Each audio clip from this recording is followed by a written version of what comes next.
વાત કરીએ આગળ સમાચારમાં તો ગાંધીધામના અંતરજાળ ગામના પાતળિયા હનુમાન દાદાના મંદિરથી થોડે આગળ તળાવ છે. ત્યાં કિડાણામાં રહેતા અને મૂળ વતન બનાસકાંઠાના દિયોદર તાલુકાના ડુચકવાડા ગામના સંજયભાઈ મોદી અને થરાદ તાલુકાના વાઘાસણ ગામના ઈશ્વરભાઈ મોદી તે બંને શાળા બનાવી થતા હતા. તે બપોરે મોટા ભાઈને ઘરે કહી નીકળ્યા હતા કે અમે તળાવે બાઇક ધોવા જઈએ છીએ, હમણાં આવી જશું એવું કહીને નીકળેલા હતા.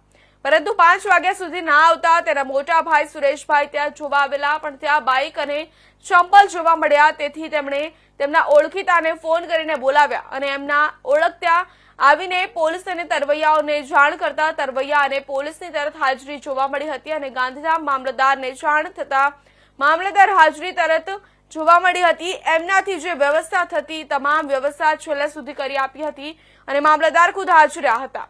રાત્રે ખારી રોહરના તરવૈયા અને ગાંધીધામ રેસ્ક્યુ ટીમને બોટ દ્વારા રેસ્ક્યુ પણ કર્યું.